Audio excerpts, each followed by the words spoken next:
Bonsoir à toutes et à tous, merci d'être avec nous sur TEL24. Mesdames, Messieurs, bienvenue à l'entame de cette édition. Pour la troisième édition de la journée de détente et de convivialité de l'amicale des juristes de l'université Adam Barka d'Abéché CETAFCV s'est tenue samedi 12 avril à Marmatoudié, un quartier du 9e arrondissement de N'Djamena. Cet événement a été placé sous le signe de la camaraderie, du partage et de l'attachement à la profession de juriste. On se fait le point avec Yacoub Abdelhamadouda. Cette journée visait à renforcer les liens entre les anciens étudiants du département des droits techniques et juridiques de l'université Adam Barka d'Abéché. Après une minute de silence observée en hommage à leurs enseignants et camarades disparus, les participants ont eu l'opportunité de se retrouver et d'échanger autour de leurs parcours respectifs. Parmi eux, se trouvaient des assistants juridiques, des chefs de service, des avocats, des conseillers juridiques et même des directeurs d'institutions publiques. On partageait leur expérience et leurs récits, témoignant ainsi l'impact positif que leur formation à l'INAVA a eu sur leur carrière professionnelle. Benga Roland, présidente du comité d'organisation, a salué la participation de tous. Permettez-moi de saluer la présence de nos enseignants qui ont su nous guider tout au long de notre parcours académique et des anciens étudiants qui continuent de porter haut les couleurs de notre université dans le monde professionnel. Cette communauté d'anciens étudiants de l'INAVA s'est fixée d'objectifs. Le fondateur Adam Hussein Tiré-Koré rappelle. Créée en décembre 2019, cette plateforme s'est affirmée avec un véritable espace de retrouvailles, rassemblant les juristes issus de l'INAVA autour d'objectifs communs. L'entraide, le partage des savoirs et une solidarité active.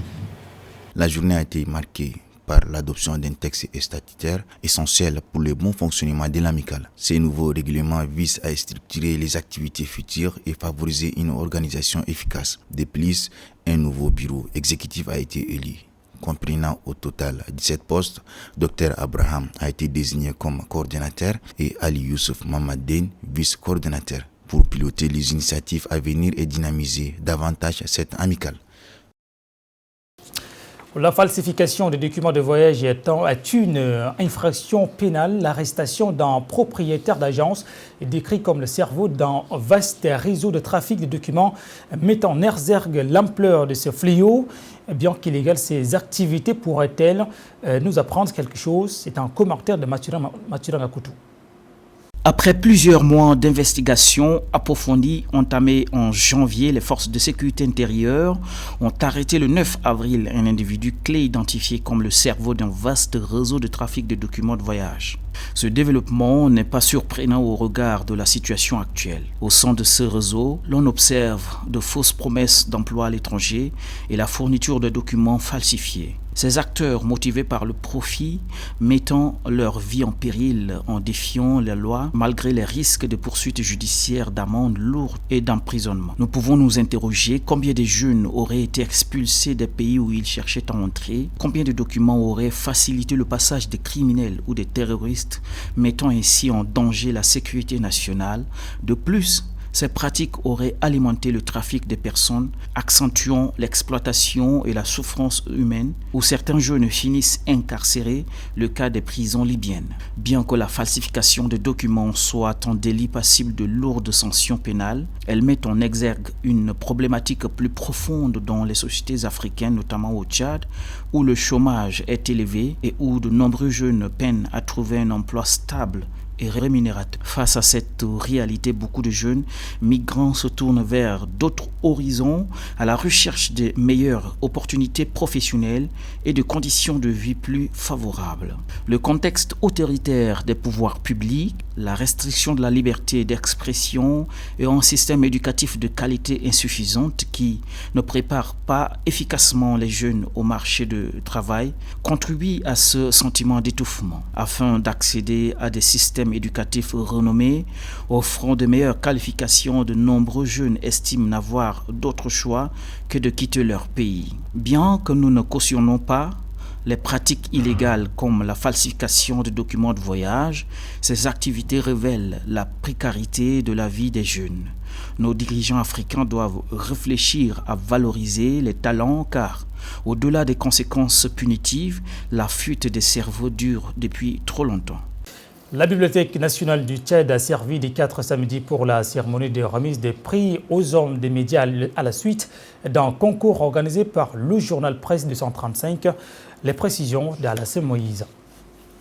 Ce concours était organisé par le journal Presse 235 en mars dernier dans le but de mettre en valeur les compétences des professionnels de médias tchadiens, en particulier des journalistes arabophones. Il comprenait 3 axes: présentateur du journal, présentation de l'émission, programme et montage. Sur 20 compétiteurs, 6 qui ont réussi au texte. Ils ont reçu des ordinateurs, caméras et des accessoires. Habib Mamad Abbas, participant et membre d'organisation du concours, parle d'une expérience mémorable.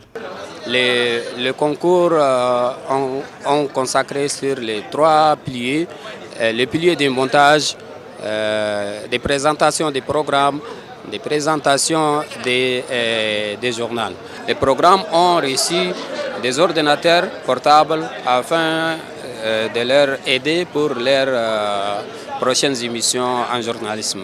Cette cérémonie a vu la participation des invités de marque du député Anadif Youssouf Mahamad, lui qui a salué l'initiative en avant d'inviter des hommes de médias à s'intéresser au numérique afin de révolutionner ce secteur. Vraiment, cette formation, c'est très important. Ça, c'est les formations continues. Organiser cette formation en 3 filières, c'est-à-dire production, le journalisme, les réalisations. Maintenant, 20 étudiants, 20 formateurs. Ces formateurs, ce n'est pas un formateur simple. Ils sont bien profités avec cette lauréat, 20 étudiants et étudiantes, avec ce cadeau de computers, de caméras. Vraiment, c'est un exemple souhaitable. Au Tchad, les médias au Tchad ont besoin de formation du jeunes en français et en arabe. Ce premier acte se développera. Les organisateurs espèrent une grande participation la saison prochaine pour attirer les jeunes dans la profession. Le président de l'organe de régulation de gestion du pèlerinage, le général Idriss Dékouni Adiker, a fait la communication sur l'organisation du pèlerinage 2025. Le Tchad a atteint le quota de 6 500 candidats prévus, une avancée significative, souligne-t-il. Écoutez. L'organe de régularisation et de gestion du pèlerinage ORGEP informe l'opinion nationale qu'à la date du 12 avril 2025, le nombre de passeports déposés pour l'obtention du visa du Hajj 2025 a atteint le quota de 6 500 pèlerins. C'est une première historique pour notre pays qui a atteint son quota dans les délais impartis par les autorités saoudiennes. Cette performance est une avancée significative dans l'organisation du Hajj du Tchad, longtemps marquée par des retards et des difficultés de planification.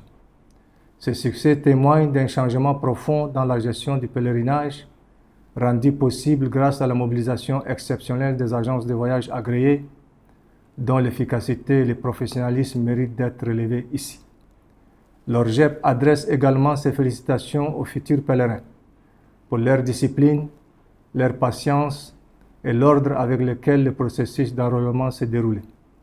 Grâce à cette avancée, l'effort pourra désormais être recentré sur l'amélioration des conditions de voyage, d'accueil, d'hébergement et le séjour des pèlerins tchadiens dans les lieux saints afin de rendre ce voyage spirituel, pilier fondamental de l'islam, aussi fluide et digne que possible. À tous ceux dont le nom figurera sur la liste des appelés par le Tout-Puissant, nous souhaitons un Hajj béni, accepté et porteur de lumière. L'association Jeunes Action pour la sensibilisation et le développement a lancé la 2e édition de son tournoi de football inter-établissement scolaire au stade olympique d'Abénan dans le 7e arrondissement d'Abénan. Ce tournoi vise à renforcer les liens sociaux et à promouvoir la culture de la paix au sein des communautés. On en sait plus avec Adoum Prime Kamis. À l'issue d'une série de campagnes de sensibilisation sur la paix et la cohésion sociale menées dans divers lycées de la capitale, la GEST a organisé ce tournoi emblématique interétablissement marquant la fin de ses activités.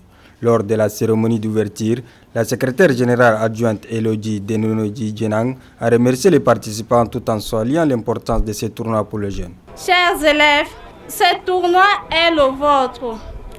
Il présente bien plus qu'un jeu ou un simple affrontement sportif. Le président de la sous-ligue de la commune du 7e arrondissement, Ahmad Mohamed Laka, a encouragé les élèves à devenir des vecteurs de cohésion sociale, de culture de paix et de vivre ensemble.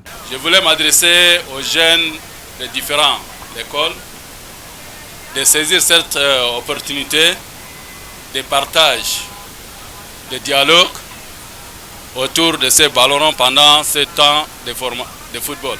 Le match d'ouverture opposait le lycée Zénith au lycée Royal qui ont offert une performance impressionnante, se soldant par une victoire écrasante du lycée Zénith sur un score de 5-1. Le tournoi ressemblera à 15 établissements de la capitale, répartis en 3 groupes de 5 écoles chacun et se déroulera sur une durée d'1 mois. Et puis la situation à Gaza demeure extrêmement tendue alors qu'Israël intensifie son offensive. L'armée israélienne a effectivement appelé les habitants des camps Younes et les environs à évacuer en raison des frappes prévues en réponse à des tirs de roquettes.